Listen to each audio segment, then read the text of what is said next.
friends, இன்னைக்கு நம்ம வீடியோல என்ன பார்க்க போறோம்னா பானிபூரி எப்படி செய்யறதுன்னு பார்க்க போறோம். இப்போ வாங்க நம்ம வீடியோக்குள்ள போலாம். பானிபூரி செய்யறதுக்காக இப்போ ரெடிமேடா அந்த பூரி இப்படி விற்காங்க. இதை நம்ம பொரிச்சோம்னா நம்மளுக்கு பூரி ரெடி ஆயிரும். இதை ஃபர்ஸ்ட் எல்லாத்தையும் பொரிச்சு எடுத்து வச்சிடலாம். பூரியை இது மாதிரி நல்லா பொரிச்சு எடுத்தாச்சு. இப்படி இருக்கும் நம்ம பூரி. இது எல்லாத்தையும் எடுத்து நம்ம ஓரமா வச்சிடலாம். ஸ்டஃப் ரெடி பண்றதுக்காக 4 உருளைக்கிழங்க இது மாதிரி 2ஆ கட் பண்ணி கொஞ்சமா தண்ணி ஆட் பண்ணியிருக்கேன். அது கூட உப்பும் ஆட் பண்ணி இதை நல்லா வேக வச்சு எடுத்துடலாம். 4 உருளைக்கிழங்கு நல்லா வெந்த பிற்பாடு இது மாதிரி மசிச்சு எடுத்திருக்கேன். இது கூட 5 பெரிய வெங்காயத்தை சின்ன சின்னதாக கட் பண்ணி இது கூட ஆட் பண்ணிக்கிறேன். இது கூட கொஞ்சமா கொத்தமல்லி ஆட் பண்ணிடலாம்.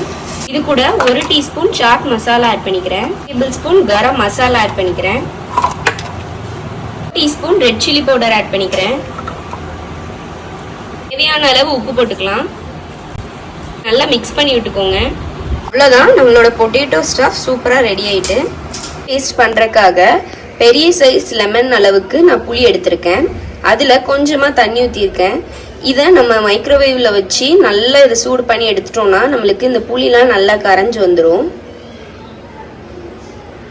புளியை நம்ம மைக்ரோவேவ்ல 5 மினிட்ஸ் வச்சு எடுத்த பிற்பாடு இப்படிதான் இருக்கு. ஒரு பேன்ல நம்ம வச்சிருக்க புளி தண்ணி ஊற்றிடலாம். கூட 13 டேட்ஸ் ஆட் பண்ணிக்கலாம். உள்ள சீட்லாம் எடுத்துட்டு இதில் ஆட் பண்ணிக்கோங்க. டேட்ஸ் நல்லா கரைஞ்சி அந்த தண்ணி கூட நல்லா மிக்ஸ் ஆகணும். அது வரைக்கும் இதை நல்லா குக் பண்ணி எடுத்துடலாம்.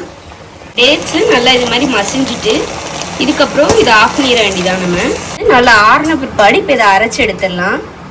நம்மளோட புளி சட்னி சூப்பராக ரெடி ஆயிட்டு. அரைச்ச பிற்பாடு கன்சிஸ்டன்சி இப்படி தான் இருக்கணும். இது இனிப்பும் புளிப்புமா நல்ல ஒரு டேஸ்ட் இருக்கும். இதை நம்ம பானிபூரி கூட சர்வ் பண்ணும்போது சூப்பராக இருக்கும். பானிபூரிக்கு தேவையான இந்த பானி செய்யறதுக்காக கொத்தமல்லி புதினா இந்த அளவுக்கு எடுத்திருக்கேன். இந்த ஒரு ஃபுல் பிளேட் எடுத்திருக்கேன். 1 கைப்பிடி அளவுக்கு கொத்தமல்லியும் 1 கைப்பிடி அளவுக்கு புதினாவும் எடுத்து வச்சிருக்கேன். ஒரு 4-5 துண்டு மாங்காய் ஆட் பண்ணிக்கோங்க. அப்போ தான் இந்த ஒரு சின்ன புளிப்பு டேஸ்ட் வரும். அது கூட சின்ன துண்டு இஞ்சி ஆட் பண்ணிக்கேன். இது எல்லாத்தையும் அரைச்சிடலாம். ஃபர்ஸ்ட் இது கூடவே 3 பச்சை மிளகாவையும் சேர்த்து நம்ம அரைச்சிடலாம். இப்போ ஒரு பவுலில் நான் இந்த ஃபில்டர் ஆட் வச்சுருக்கேன். இதில் நம்ம அரைச்சி வச்சுருக்க பேஸ்ட்டை இதில் நல்லா ஃபில்டர் பண்ணி எடுத்துடலாம். இந்த பச்சை கலர் பேஸ்ட்டு. அது கூட நான் 3 கப் இல்லைன்னா 4 கப் உங்களுக்கு தேவையான அளவு தண்ணி ஊற்றிக்கோங்க. கூட 4 கப் தண்ணி ஊற்றி இதை சூப்பராக ரெடி பண்ணிட்டேன். இது கூட ½ லெமனை புழிஞ்சு விட்டுலாம். கூட 1 டீஸ்பூன் இல்லைன்னா 2 டீஸ்பூன் அளவுக்கு சாட் மசாலா ஆட் பண்ணிக்கலாம். 1/2 டேபிள் ஸ்பூன் அளவுக்கு நம்ம செஞ்சு வச்சிருக்க புளி பேஸ்ட்டை இது கூட ஆட் பண்ணிக்கிறேன். புளி பேஸ்ட் மிக்ஸ் பண்ண பிற்பாடு இந்த ஸ்டேஜில் நம்ம உப்பு செக் பண்ணிட்டு உப்பு இல்லைன்னா உப்பு ஆட் பண்ணிக்கோங்க. ஒரு 4-5 ஐஸ் கியூப்ஸை இது கூட ஆட் பண்ணியிருக்கேன். இந்த ஐஸ் கியூப்ஸ் ஆட் பண்ணிங்கன்னா நல்லா நம்ம சர்வ் பண்ணும்போது நல்லா சில்லுன்னு இருக்கும்.